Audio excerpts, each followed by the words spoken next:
Hello friends.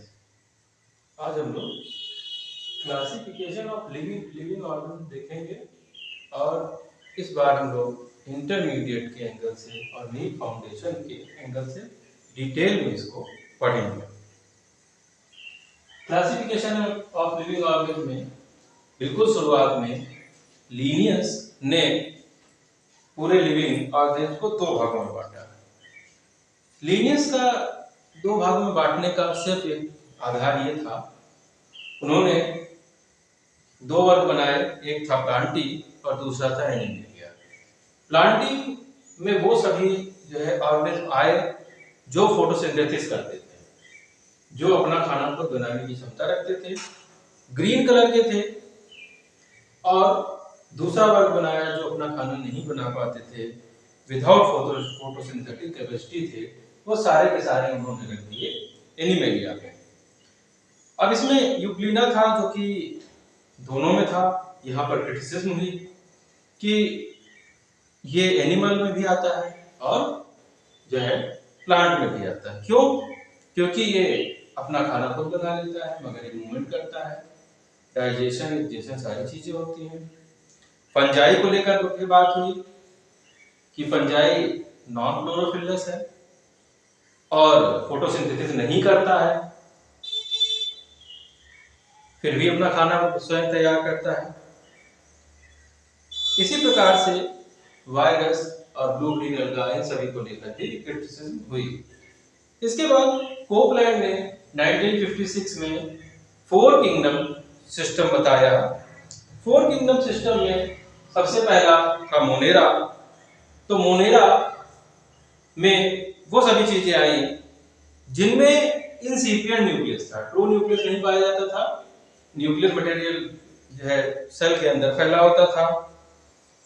तो ऐसे organ जो कि बैक्टीरिया थे, ब्लू ग्रीन अलगा थे, अब इनको साइनोबैक्टीरिया के अंदर रखा गया है, पहले उसको मोनेरा में रखा गया। इसके बाद आया प्रोटिस्टा, दूसरा था उनका प्रोटिस्टा। प्रोटिस्टा वो थे जिनके अंदर ट्रू न्यूक्लियस पाया जाता था, मगर इनका जो बॉडी ऑर्गेनाइजेशन था, उसके जो कैरेक्टरिस्टिक्स थे उस तरह से टिपिकल नहीं थे जैसा कि प्लांट में या एनिमल में पाए जाते हैं। इसमें algae, fungi, protozoa, brown algae, red algae, ये सब जो है वो रखी गई। इसके बाद अगला वर्ग था प्लांटी का। तो प्लांटी जिसको मेटाफाइटा कहा गया।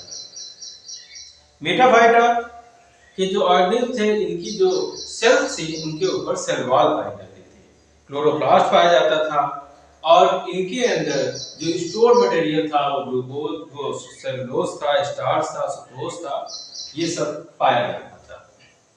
इसके बाद अगला वर्ग था एनिमल, एनिमेलिया। और एनिमेलिया हेट्रोट्रॉफ्स थे, मल्टीसेलुलर ऑर्गेनिज्म थे, और एनिमेलिया को यहाँ पर कहा गया मेटाजोआ। तो ये सब जो मल्टी सेलुलर ऑर्गेनिज्म थे, ये एक डेवलपमेंटल प्रोसेस से गुजरते थे। इसमें ब्लास्टुला, गैस्टुला ये सब पाया जाता था। हाई कॉम्प्लेक्सिटी जो है पाई जाती थी। इसके बाद अगला जो सिस्टम आता है वो विटेकर्स का फाइव किंगडम सिस्टम होता है। तो विटेकर ने अपने सिस्टम में प्रोकैरियोट्स, जिसको उन्होंने मोनेरा में रखा, प्रोटिस्टा, प्लांटी, फंजाई और एनिमेलिया। तो इन्होंने चार में से जो फंजाई था उसको अलग कर दिया और अब जो मोनेरा थे वो इनके अंदर उसमें प्रोटिस्ट रखे गए। प्रोटिस्ट के अंदर न्यूक्लियर मेम्ब्रेन नहीं थी, प्लास्टिड माइटोकॉन्ड्रिया नहीं था, ये प्रोकैरियोटिक सेल्स थी और इनमें कई प्रकार के मोड थे। ये अकेले भी रह लेते थे, कॉलोनी में भी रह लेते थे। इनमें जो मोड ऑफ न्यूट्रिशन था, एब्जॉर्प्शन था या फोटोसिंथेटिक पिगमेंट भी पाए जाते थे। इसमें ब्लू ग्रीन एल्गा और बैक्टीरिया को रखा गया। इसके बाद प्रोटिस्टा जो था, प्रोटिस्ट में सिंगल सेल के यूकैरियोटिक सेल्स पाई जा रही, जिसके अंदर ट्रू न्यूक्लियस था और माइटोकॉन्ड्रिया, प्लास्टिड सेल ऑर्गेनेली पाए जा रहे थे। जो मोड ऑफ रिप्रोडक्शन था वो मोनेरा में ज्यादातर जो था वो एसेक्सुअल था, वो फिजन के द्वारा होता था, जो है बडिंग के द्वारा होता था। अब यहाँ पर जो प्रोटिस्टा है वहां पर दोनों प्रकार का मोड ऑफ रिप्रोडक्शन पाया जाएगा, एसेक्सुअल भी होगा और सेक्सुअल भी होगा। प्लांटी की बात करते हैं तो प्लांटी में ज्यादातर मल्टी सेलुलर और ऑटोट्रॉफ्स पाए गए, जिसके अंदर सेलुलोज की वॉल पाई जाती थी और इसके अंदर फ्रीक्वेंटली वैक्यूलेटेड थे, इसका मतलब है इसमें बड़ी बड़ी वैक्यूल्स भी पाई जाती थी। ये नॉन मोटाइल थे और इनके अंदर जो मोड ऑफ रिप्रोडक्शन था वो सेक्सुअल पाया गया। इसके कई वर्ग थे, rhodophyta, phanerophyta, phaeophyta, chlorophyta, bryophyta, tracheophyta, pteridophyta, gymnosperm और एंजियोस्पर्म, ये सभी वर्ग इसके अंतर्गत रखे गए। फंजाई की बात करें तो फंजाई मल्टी सेलुलर हेटेरोट्रॉफ्स थे, नॉन क्लोरोफिलस थे, कीमोट्रॉपिक मोड ऑफ न्यूट्रिशन था इनका, डिकम्पोजर्स थे और जो है स्पोर्स के द्वारा ये फॉर्मेशन करते थे। इसके अलावा इनके अंदर काइटिन की लेयर पाई जाती थी इनकी सेल वॉल में, यही सबसे जो है इनका स्पेसिफिक कैरेक्टर हुआ करता था। एनिमेलिया की बात करें तो एनिमेलिया जो है ये मल्टी सेलुलर हेटेरोट्रॉफ्स थे, ये यूकैरियोटिक सेल्स पाई जाती थी और इनका जो हेटेरोट्रॉपिक मोड ऑफ न्यूट्रिशन था इसमें इंजेशन, डाइजेशन और इसके लिए इंटरनल ऑर्गन्स अलग से पाए जाते थे जो कि इसको अलग बनाते थे।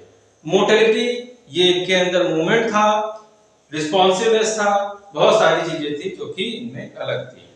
सिक्स किंगडम सिस्टम की बात करते हैं तो इसमें बैक्टीरिया को दो भागों में बांटा गया। एक हुआ यू बैक्टीरिया जो कि ट्रू बैक्टीरिया कहलाए और दूसरा था अर्की बैक्टीरिया जो कि प्राचीन बैक्टीरिया थे और ये जो है एसिडिक मीडियम में पाए जाते थे, यहाँ तक कि सल्फर मीडियम में पाए जाते थे और इनके अंदर ये बहुत इनकी जो टॉलरेंस थी वो बहुत ज्यादा थी। इसके साथ साथ प्रोटिस्टा और प्लांटी, फंजाई और एनिमेलिया भी इस वर्ग में पाए गए। प्लांट किंगडम की बात करें तो अब हम बात करते हैं सिर्फ और सिर्फ प्लांट किंगडम की। जो प्लांट किंगडम है वो दो भागों में बांटा गया। एक क्रिप्टोगैम्स हुए, क्रिप्टो का मतलब होता है हिडन या कैंसर, तो वो जो है ऑर्गेनिज्म जिनके अंदर गैमस का मतलब होता है मैरिज, तो जिसमें जो मैरिज है वो कैंसर्ड हो गई है, इसका मतलब उसके अंदर फर्टिलाइजेशन की प्रोसेस नहीं पाई जाती, तो वो सारे जो प्लांट थे वो इसके अंदर क्रिप्टोगैम्स में रखे गए जो कि बाद में फर्दर अलग अलग फाइलम में बांटे गए, थैलोफाइटा, ब्रायोफाइटा और टेरिडोफाइटा।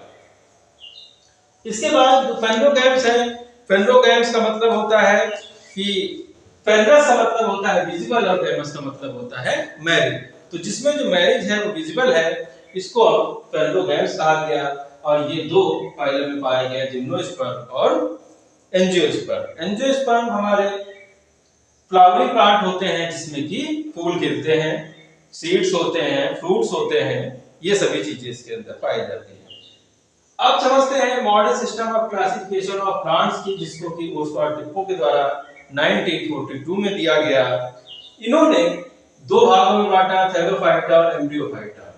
थैलोफाइटा के अंतर्गत एल्गी आए और एल्गी के कुल मिलाकर 7 फाइलम थे और इसके बाद फंजाई को भी इसी के अंतर्गत रखा गया, तो फंजाई को भी फर्दर जो है अलग 2 फाइलम और अलग जो है 3-4 क्लासेस में इनको बांट दिया गया। एम्ब्रियोफाइटा की बात करें तो एम्ब्रियोफाइटा में ब्रायोफाइटा, टेरिडोफाइटा और स्पर्मेटोफाइटा है, जिसमें स्पर्म का फॉर्मेशन होता है और स्पर्मेटोफाइटा को फर्दर 2 भागों में बांटा गया, जिम्नोस्पर्म और एंजियोस्पर्म। और यहाँ पर जो है यहाँ पर ट्रू सीड्स होते हैं, स्पोर्स होते हैं, फ्यूजन होता है, ये सारी जो प्रोसेस होती है तो पाई जाती है।